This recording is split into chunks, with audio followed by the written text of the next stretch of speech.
ஜெய் சாயிராம். நாம் சந்திக்கும் தோல்விகளை தோற்கடிக்க நமது அனுபவமே சிறந்த ஆயுதமாக இருக்கும் என்பதை தீர்க்கமாக நம்பலாம். ஜெய் சாயிராம். ஜெய் ஜெய் சாயிராம். நம் சாயன்பர்கள் எல்லாரும் எப்படி இருக்கீங்க? எல்லாரும் நல்லா இருப்போம். ஓம் சாயிராம். என் அன்பு பிரியமே, இந்த நொடியை உனதாக்க கற்றுக்கொள். இந்த நொடி உனதாக்கு. எல்லாமே உனக்கு சாதகமாகவே நடக்கும். ஆம் என் பிரியமே, இது உன் அப்பாவின் கட்டளை, உத்தரவு என்று எப்படி வேண்டுமானாலும் எடுத்துக்கொள். ஆனால் இதை நீ கேட்டு மாற்றத்தை உனக்குள் துவங்கு. மாற்றத்தை உனக்குள் துவங்கிவிடு என் பிரியமே. எப்படிப்பட்ட தடைகள் வந்தாலும் விடாமுயற்சியோடு செயல்படு. நிச்சயம் ஒரு நாள் அதற்கான பலன் உனக்கு கிடைத்தே தீரும். நீ ஒரு காரியத்தை செய்து முடிப்பதற்கு தடையாக அந்த இறைவனே வந்து நின்றாலும் கூட உன்னுடைய விடாமுயற்சி எல்லா தடைகளையும் தகர்த்து உனக்கான வெற்றியை பெற்றுத்தரும் என்பதே நிச்சயமான உண்மை. எப்பொழுதும் தைரியமாக இரு. ஆபத்துகளை கண்டு பயந்து விலகி ஓட நினைக்காதே.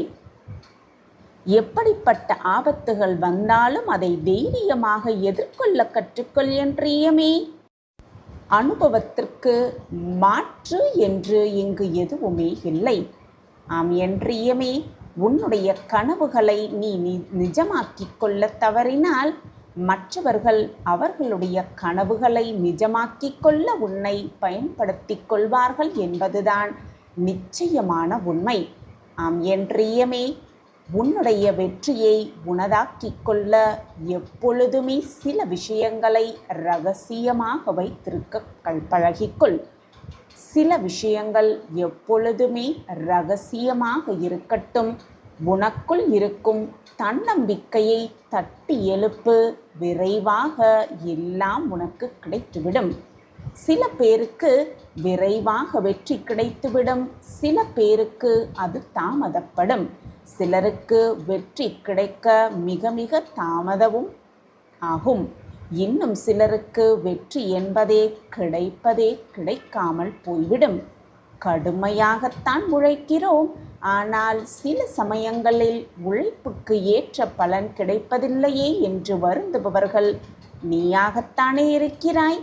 ஆனால் சில பேர் மிக மிக குறைந்த முயற்சியிலேயே மிகப்பெரிய உயரத்தை எட்டி விடுவதை நீ பார்த்திருக்கிறாய். நிறைய தடவை வந்து அப்பாவிடம் புலம்பியும் இருக்கிறாய். அப்பொழுது நீ என்ன யோசித்திருப்பாய், என்ன சிந்தனையில் உன் மனதில் வைத்திருப்பாய் என்று எனக்கு நன்றாகவே தெரியும். நீ நினைக்கும் விஷயங்கள் உனக்கு சாதகமாக நடக்கவில்லை. தோல்வி மட்டுமே திரும்ப திரும்ப வருகிறது.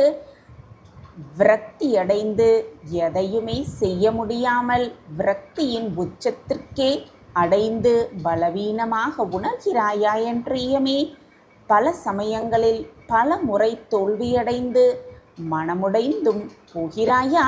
அப்பொழுது நீ மிகவும் பலவீனமாகவும் தோற்றவராகவும் உணர்கிறாயா? விரக்தியும் அடைகிறாயா? விரக்தி நிச்சயமாக வரக்கூடாது என் பிரியமே. மனதை அமைதியாக வைத்துக்கொள். ஏன் தெரியுமா? உன்னால் முடிந்த அளவு நீ கடுமையாக உழைக்கத்தான் செய்கிறாய். ஆனால் அந்த உழைப்புக்கு ஏற்ற பலன் உனக்கு கிடைக்கவில்லை என்று வருத்தப்படாதே. ஒரு முறை கூட வெற்றி பெறவே இல்லையே என்று வேதனைப்படாதே. இந்த சூழ்நிலைகள், இந்த பிரச்சனைகள் உன் வாழ்க்கையில் நடந்தால் அல்லது நடக்காமல் இருந்தாலும் நிச்சயமாக ஏதோ ஒரு காரணத்திற்காகத்தான் எல்லாம் நடக்கிறது என்பதை புரிந்து கொள். ஆம் என் பிரியமே, உனக்குள் இருக்கும் நம்பிக்கையை தட்டி எழுப்பு. என் அன்பு பிரியமே, சில விஷயங்களை நீ மறைத்து வைப்பதுதான் உனக்கு மிக மிக சிறந்தது. அந்த விஷயங்களை தெரிந்து கொண்டால், அதை மறைத்து வைத்து கொண்டால் உனக்கு தேவையான நேரத்தில் எல்லாம் உனக்கு சாதகமாகவே நடக்கும்படி நான் உனக்கு அதீத வாய்ப்பை கொடுத்து கொண்டே இருப்பேன். இதை விளக்கும் விதமாக ஒரு சிறிய கதையை காணலாம். ஒரு ஊரில் ஒரு ஆசிரமம் இருந்தது. அங்கு பல்வேறு மாணவர்கள் குருவிடம் கல்வி பயின்றனர். ஆசிரமத்தில் கல்வி கற்ற பிறகு அனைத்து மாணவர்களும் அவர்கள் சொந்த ஊருக்கு திரும்பி சென்றனர். அந்த மாணவர்களில் கிருஷ்ணா என்ற ஒரு மாணவனும் இருந்தான். அவனும் குருவிடம் கல்வி கற்ற பிறகு தன் சொந்த ஊருக்கு திரும்பினான். திரும்பி வந்த பிறகு அனைவரும் அவர்கள் வேலைகளை மீண்டும் செய்ய துவங்கினர். நாட்கள் செல்ல செல்ல கிருஷ்ணாவும் வளர்ந்து கொண்டே வந்தான். அவனது குடும்பத்தின் நிலை ஆரம்பத்திலிருந்தே நல்ல நிலையில் இல்லை. ஆசிரமத்திலிருந்து கல்வி கற்று திரும்பி வந்ததால் அவன் மிகப்பெரிய வெற்றி பெற்று தனது குடும்பத்தை நன்றாக பார்த்து கொள்வான் என்று கிருஷ்ணாவின் குடும்பத்தினர் நினைத்தனர். ஆனால் கிருஷ்ணா எல்லாமே தலைகீழாக நடந்தது. அவன் ஆசிரமத்திலிருந்து கல்வி கற்று திரும்பி வந்தான். ஆனால் வேலை தேடி பல இடங்களுக்கு சென்றும் அவனுக்கு எந்த வேலையும் கிடைக்கவே இல்லை. சின்ன சின்ன விஷயங்களில் கூட அவன் தோல்வியை அடைந்தான். ஒரு முறை கிருஷ்ணா ஒரு அரசரிடம் சென்றான். ஏனென்றால் அரசர் தனது படையில் புதிய வீரர்களை சேர்த்து கொண்டிருந்தார். கிருஷ்ணாவும் அரசரின் படையில் சேர்வதற்காக அரண்மனைக்கு சென்றான். அப்பொழுது அரசர் சிறிய சிறிய போட்டிகளை நடத்தினார். ஆயிரக்கணக்கான மக்கள் அங்கு திரண்டு இருந்தனர். அதில் கிருஷ்ணாவும் கலந்து கொண்டான். கிருஷ்ணா வீரராகும் விருப்பத்தோடு வந்த நபர்களுள் ஒருவராக இருந்தான். கிருஷ்ணா அரசனின் அதிகாரிகளிடம் தனது திறமையை நிரூபிக்க சென்ற பொழுது அவனது கைகளும் கால்களும் வேகமாக நடுக்கமெடுத்தது. இதை பார்த்த அரசனின் அதிகாரிகள் அவனை வெளியேற்றிவிட்டனர். நீ அரசரின் படையில் சேர தகுதி இல்லாதவன் என்று அவர்கள் அவனிடம் கூறினர். அந்த விஷயத்தால் கிருஷ்ணா மிகவும் விரக்தியும் மனசோர்வும் அடைந்தான். ஏனென்றால் அவனது வாழ்க்கையில் எஞ்சியிருந்த ஒரே நம்பிக்கை இதுதான். இதற்கு பிறகு அவன் சோகமான மனத்தோடு வீட்டுக்கு திரும்பினான். வீட்டிற்கு வந்த பிறகு அண்டை வீட்டுக்காரர்களின் கேலி பேச்சுகளை அவன் கேட்க வேண்டியிருந்தது. எல்லோரும் கேலியாக பேசி கிருஷ்ணாவை பார்த்து சிரித்தனர். கிருஷ்ணா மிக மிக படித்தவன்தான். ஆனாலும் அவனுக்கு எந்த வேலையும் கிடைக்கவே இல்லை என்று மக்கள் கூறினர். அவன் ஆசிரமத்தில் ஒழுங்காக படித்திருக்க மாட்டான் என்று சில பேர் கூறினர். மேலும் சிலரோ அவனுடைய சிந்திக்கும் திறன் குறைவு, அதனால்தான் அவனது வேலை எதுவுமே சரியாக அமையவில்லை என்றும் கூறினர். அதாவது மக்கள் அவனை பலவிதமாக கேலி செய்தனர். இதனால் கிருஷ்ணா மிக மிக வருத்தமடைந்தான். வருத்தத்தின் உச்சியில் இருந்தான். விரக்தியின் உச்சத்தில் இருந்தான். ஒரு நாள் எதுவுமே தன்னால் இயலவில்லை என்று, ஏன் இந்த வாழ்வை வாழ வேண்டும் என்ற எண்ணம் கூட அவனுக்கு வந்தது. பின்னர் எப்படியோ சமாளித்து கொண்டான். அவன் தனது பிரச்சனையை ஒரு நண்பனிடம் கூறினான். அந்த நண்பன், கிருஷ்ணா, நீ மீண்டும் ஒரு முறை ஆசிரமத்தில் உள்ள உன் குருவை போய் பார். அவரிடம் உன் பிரச்சனைகள் அனைத்தையும் சொல். அவர் உன் பிரச்சனைகள் அனைத்தையும் தீர்த்து வைப்பார் நிச்சயமாக என்று கூறினான். உடனே கிருஷ்ணா ஆசிரமத்திற்கு சென்று பல காலமாகிவிட்டது.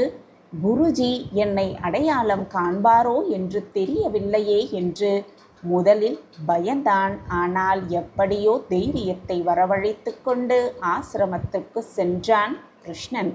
அங்கு அவன் தன் குழந்தை பருவத்தில் தனக்கு கற்பித்த அதே பழைய குருவை சந்தித்தான். குரு இப்பொழுது வயதாகி இருந்தார். கிருஷ்ணா தனது பிரச்சனைகள் அனைத்தையும் அவரிடம் கூறினான்.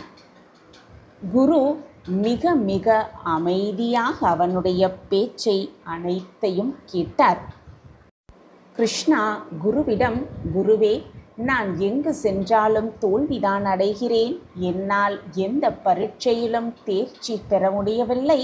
நான் மிகவும் நன்றாக படித்திருந்தேன். ஆனாலும் நான் தோல்வியடைந்து விடுகிறேன். என்னை கையாளாகாதவன் என்று உணர்கிறேன்.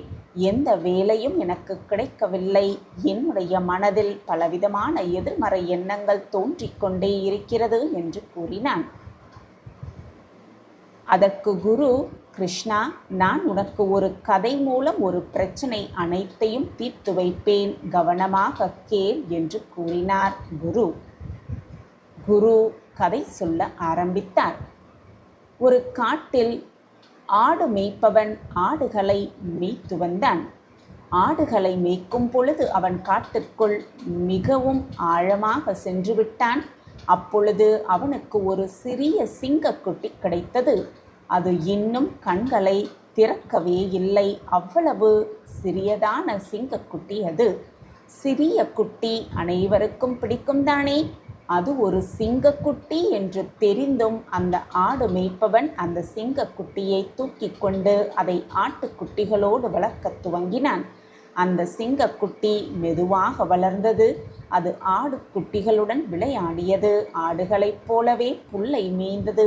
ஆடுகளைப் போலவே சத்தமிட்டது. தன்னை ஒரு ஆடு என்று நினைத்து கொண்டது அந்த சிங்கக்குட்டி. இப்பொழுது அந்த சிங்கக்குட்டி வளர்ந்தும் விட்டது. ஒரு நாள் மற்றொரு சிங்கம் ஆட்டு கூட்டத்தின் மீது தாக்குதல் நடத்தியது. அனைத்து ஆடுகளும் ஓடத் துவங்கின. சிங்கக்குட்டியும் இப்பொழுது வளர்ந்து பெரியதாகி விட்டிருந்தாலும் பயத்தில் நடுங்கி ஆடுகளோடு சேர்ந்து ஓடியது. ஆடுகளோடு ஓடிக்கொண்டிருந்த அந்த சிங்கக்குட்டியை தாக்குதல் நடத்திய சிங்கம் பார்த்தது. இது எப்படி ஓடுவதை பார்த்து அந்த சிங்கத்திற்கு ஆச்சரியமாக இருந்தது. அது ஆடுகளை துரத்துவதை கைவிட்டு அந்த சிங்கக்குட்டியை பிடித்து, நீ ஏன் பயப்படுகிறாய்? நீயும் ஒரு சிங்கம்தானே என்று புரிய வைக்க முயற்சித்தது. ஆடுகளின் கூட்டத்திலிருந்து ஓடிய அந்த சிங்கம் காட்டுக்கே ராஜா. அதன் கர்ஜனையை கேட்டால் எல்லா விலங்குகளும் நடுங்கும். புல் மேயும் அவ்வளவு வலிமையான சிங்கமாக இருக்க முடியாது என்று கூறியது. தாக்குதல் நடத்திய சிங்கம் அதை ஒரு கிணற்றின் அருகில் அழைத்து சென்று கிணற்றுக்குள் அதன் முகத்தை காட்டி, பார், உன் முகம் என்னைப் போலவே இருக்கிறது, உன் கால்களும் என்னைப் போலவே இருக்கிறது, அதனால் நீ ஒரு ஆடு இல்லை, நீ ஒரு சிங்கம் என்று கூறியது. மற்றொரு சிங்கம், சரி, என் முகம் உன்னைப் போலவே இருக்கிறது, ஆனால் நீ வலிமையானவன், என் குரலுக்கு யாருமே பயப்படுவதில்லை என்று கூறியது. தாக்குதல் நடத்திய சிங்கம், உன் குரலுக்கு மக்கள் பயப்படுவார்கள். நீ உன்னை ஒரு சிங்கம் என்று நினைத்தால் போதும். நீ உன்னை ஒரு சிங்கம் என்று நினைக்கும் நாளில் எல்லோருமே உனக்கு பயப்படுவார்கள்.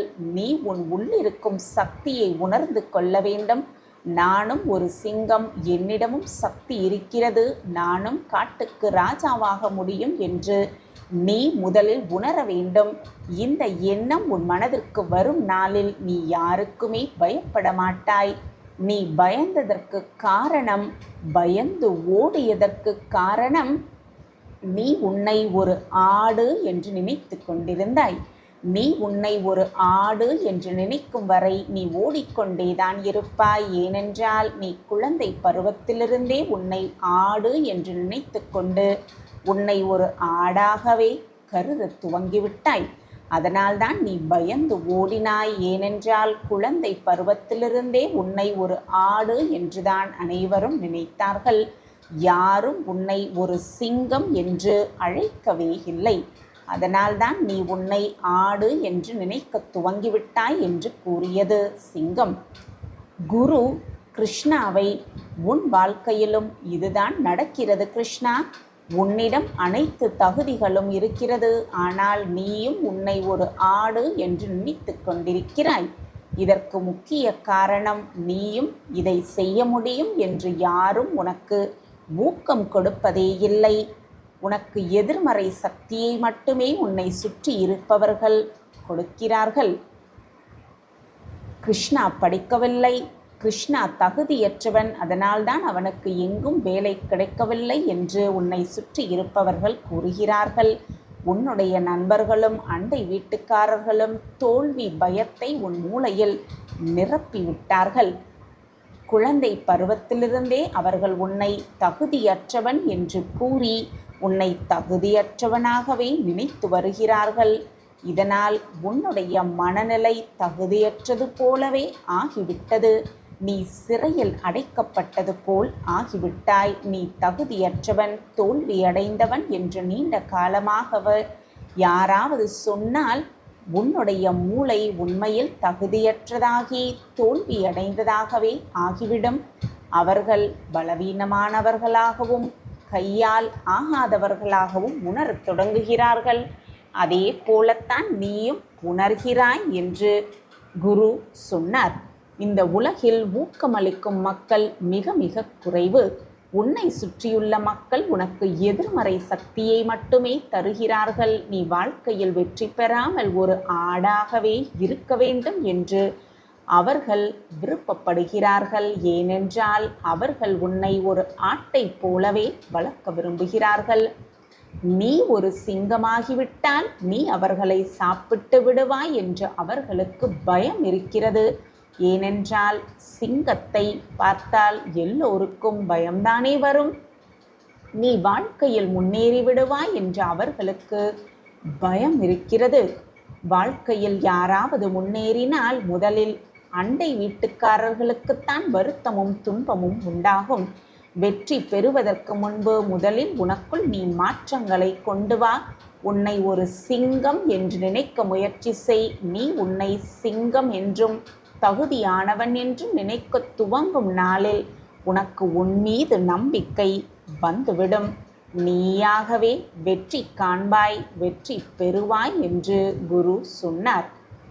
கிருஷ்ணா, ஒரு குழந்தையிடம் உன்னால் எதுவும் செய்ய முடியாது, நீ தோல்வியடைவாய், நீ ஒரு கழுதை, ஒழுங்காக படிப்பது கூட இல்லை என்று குழந்தை பருவத்திலிருந்தே கூறப்பட்டால் வாழ்க்கையில் அவனால் எதுவுமே செய்ய முடியாது.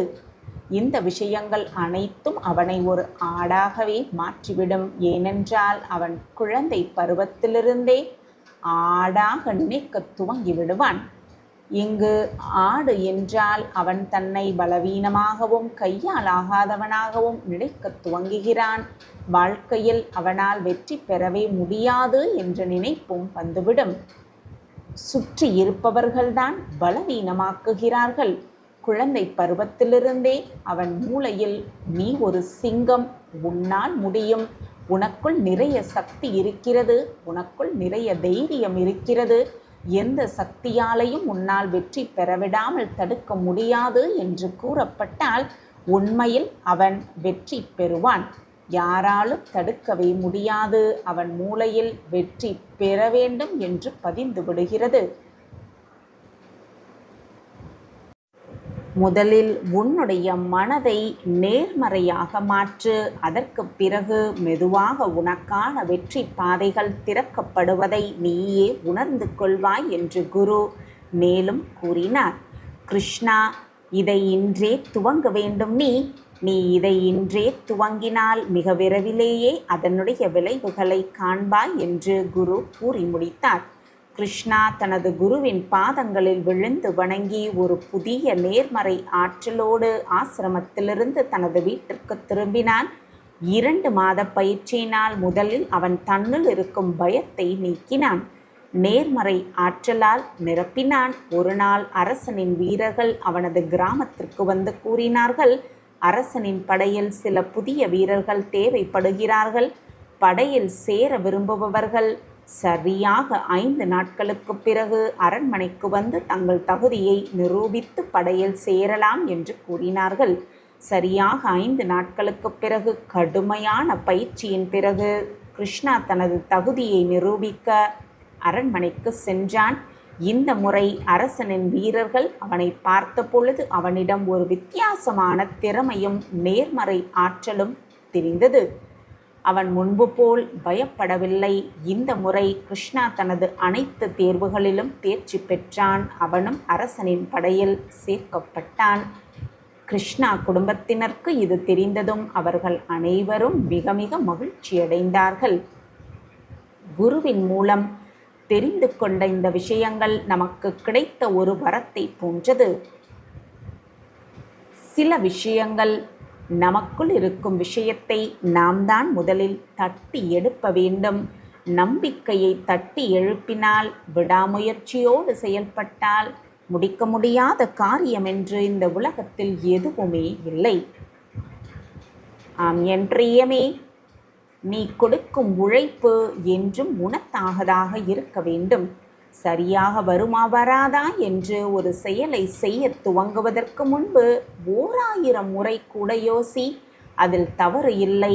ஆனால் செயலில் இறங்கிவிட்டால் எதை பற்றியும் யோசிக்காமல் வெற்றி பெறும் வரை நம்பிக்கையோடு போராடு. போராடிக்கொண்டே இரு, பயப்படாதே. அனைத்திற்கும் ஒரு காலம் வரும், நிச்சயமாக மாற்றம் வரும் என்ற நம்பிக்கையோடு இரு. உனக்கு துணையாக உன்னப்பா நான் இருக்கிறேன். உன் வாழ்வில் இருக்கும் சிக்கல் ஒன்று தீரப்போகிறது. இதை நம்பிக்கையோடு கேட்டுவிட்டு இந்த ஒரு நாளை மட்டும் பொறுத்துக்கொள். நாளை உனக்காகவே விடியும். என் அன்பு பிள்ளையே, நீ வாழ்க்கையில் பட்ட வேதனைகள் அனைத்தையும் நான் அறிவேன். ஆனால் இது இயற்கைதான். இந்த உலகத்தில் இருக்கும் அனைவருக்குமே இது இயற்கைதான். நீ எந்த இடத்திற்கு உன் வாழ்க்கையில் உயர வேண்டும் என்று நினைக்கிறாயோ அதே நிமிடம் அதே நேரம் உன்னை சுற்றி இருக்கும் அர்த்தமற்ற பேச்சுகளையும் அர்த்தமற்ற சிந்தனைகளையும் காதில் வாங்கிக் கொள்ளாமல் அமைதியாக இருக்க வேண்டும் என்பதை முதலில் தெள்ளத் தெளிவாக புரிந்து கொள். உன்னுடைய வளர்ச்சியை பார்த்து பொறாமைப்படுவதால்தான் உன்னை ஏதாவது குறை சொல்லிக்கொண்டே இருக்கிறார்கள், உன்னை விமர்சித்து கொண்டே இருக்கிறார்கள். நீ எங்கே உயர்ந்து வாழ்க்கையில் மிகப்பெரிய வெற்றியை அடைந்து விடுவாயோ என்ற பயத்தில்தான் உன்னை பற்றி அவதூறாக பேசுகிறார்கள், உன்மேல் பொறாமையும் படுகிறார்கள். உன்னுடைய வாழ்க்கையில் நீ வெற்றியை அடைந்து விடுவாயோ என்ற வேதனை அவர்கள் படுவதால்தான் உன்னை ஒதுக்கி வைத்து வேடிக்கை பார்க்கிறார்கள். நீ நினைத்ததை அடைந்துவிட்டால் அவர்களுக்கு அது அவஸ்தையாக முடிந்துவிடுமே, மனபாரமாக திரும்பிவிடுமே. அதற்காகத்தான் அவர்கள் உன்னை எப்பொழுதுமே விமர்சித்து கொண்டே இருக்கிறார்கள்.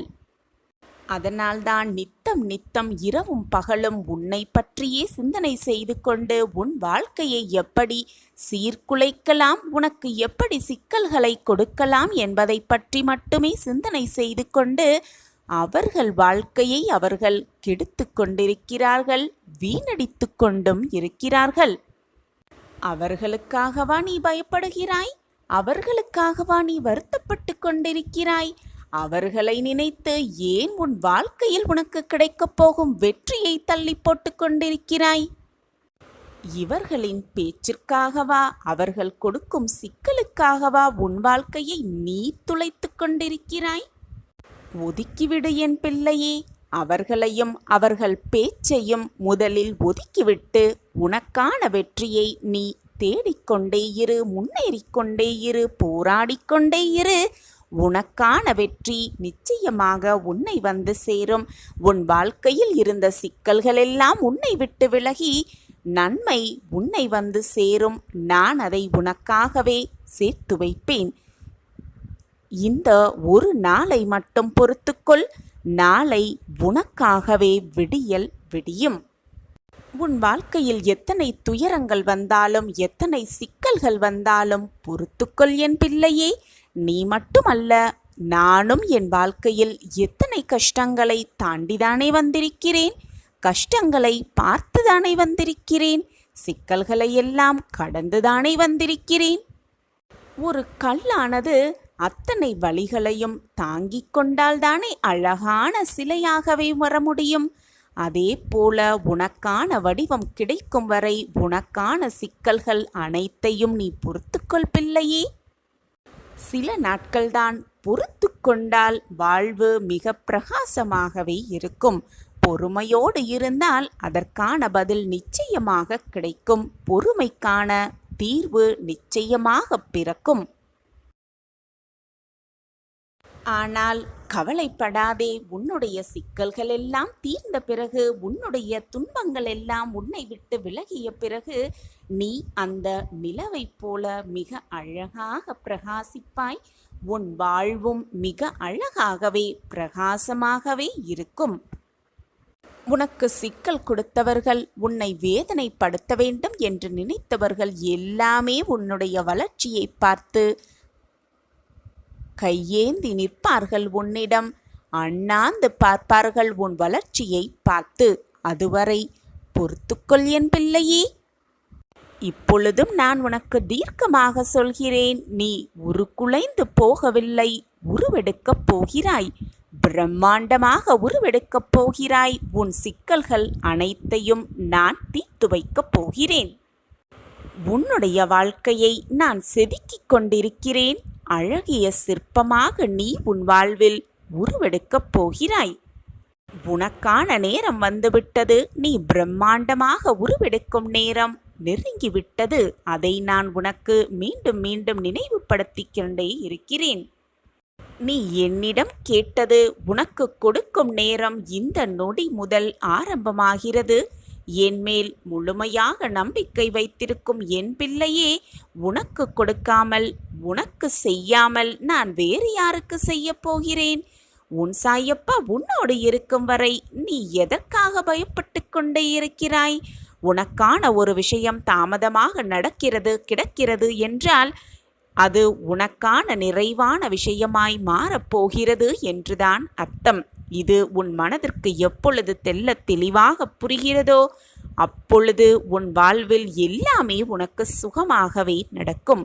உன்னை சோதிப்பேனே தவிர உன்னை ஒருபோதும் நான் கைவிட்டு விடவே மாட்டேன். சாயப்பா இருக்க உனக்கு ஏன் மனக்கவலை? வாழ்க்கைக்கு தேவையான அத்தனையும் நான் உனக்கு செய்வேன். இது உன் சாயப்பா உனக்காகவே செய்து கொடுக்கும் சத்திய வாக்குதான். இதை கேட்கும்போதே 1000 முறை எனக்கு நீ நன்றி சாயிநாதரே, நன்றி சாயிநாதரே என்று சொல்லுவாய். உன் வாழ்க்கையில் சுப வாக்கை நான் உனக்கு கொடுப்பேன். நான் உனக்காகவே நிச்சயமாக நீதி வழங்குவேன். நான் எடுத்த எடுப்பிலேயே எல்லாத்தையும் அனைத்தையும் முடித்து விடமாட்டேன். நின்று நிதானமாக ஒரு காரியத்தை செய்வேன். அதனால் உனக்கு சற்று கால தாமதமாகுவது போலத்தான் தோன்றும். ஆனால் நடப்பது நடந்தே தீரும். அதுவும் நன்மையாகவே உனக்கு நடக்கும். நீ கேட்டவுடன், நீ நினைத்தவுடன் எதுவுமே நடக்காத காரணத்தால் நீ தடுமாற ஆரம்பித்திருக்கிறாய். நம் வாழ்க்கையில் எதுவுமே நடக்காதோ, நடக்காமல் போய்விடுமோ, சாயப்பா நமக்கு உதவாமல் விட்டுவிடுவாரோ என்பது போன்ற குழப்பமான மனநிலையில் உன்னையே குழப்பிக் கொண்டிருக்கிறாய். அந்த தடுமாற்றம் உன் மனதை அலைக்கழிக்க செய்கிறது. உன்னை ஒரு இடத்தில் உட்கார விடாமல் நிலைக்குலைய செய்து கொண்டிருக்கிறது என்பது உனக்கு புரிகிறதா? அல்லது புரிந்தும் புரியாதது போல இருக்கிறாயா? உனக்கே தெரியும், மிக நன்றாகவே தெரியும். சாயப்பாவிடம் வைத்த பிரார்த்தனையோ வேண்டுதல்களோ எதுவாக இருந்தாலும் சர்வ நிச்சயமாக நடக்கும் என்பது உனக்கு தெரிந்திருந்தும் ஏன் இந்த குழப்பம்? நான் உனக்காகவே வருவேன். உனக்காகவே அனைத்தையும் செய்வேன். நீ என்னதான் தைரியமாக இருந்தாலும் உன் நிலையற்ற மனம் சாயப்பா செய்துவிடாமல் விட்டு விடுவாரோ என்ற ஒரு விதமான குழப்பம் உன் மனதை போட்டு குழப்பிக்கொண்டே இருக்கிறது. என் பிள்ளையே, மனதை முதலில் ஒரு நிலைப்படுத்து. தேவையில்லாத சிந்தனையை உன் மனதில் ஓடவிட்டு கொண்டே இருக்காதே. அமைதியான மனம்தான் நல்ல எண்ணங்களை சிந்திக்கும், நல்ல எண்ணங்களை வளர்த்து கொள்ளும். அமைதியில்லாத மனம் தேவையில்லாத சிந்தனைகள்தான் எப்பொழுதும் சுழன்று கொண்டே இருக்கும். தேவையில்லாததை மட்டுமே செய்து கொண்டே இருக்கும். எனவே மனதை முதலில் நிம்மதியாக வைத்துக்கொள். உனக்கு தேவையானது அனைத்தையும் நான் பார்த்து பார்த்து செய்து கொண்டே இருக்கிறேன். உனக்கு எது தேவையோ அதை நான் உனக்கு சர்வ நிச்சயமாக கொண்டு வந்து சேர்ப்பேன். இது உன் சாயப்பா உனக்காகவே செய்து கொடுக்கும் சத்திய வாக்குதான். இப்பொழுதுமே தெளிவாக இரு. நீ எடுக்கும் முயற்சியை எந்த பொழுதும் கைவிட்டு விடாதே. தெளிவான மனதிற்கு எது சரியான வழி, எது சரியான பாதை என்று மிக தெளிவாகவே தெரிந்துவிடும். மனதை முதலில் பண்படுத்த பழக வேண்டும். அப்படியென்றால் என்ன சாயிநாதரே என்று கேட்கிறாயா? தினமும் காலையும் மாலையும் தியானம் செய்.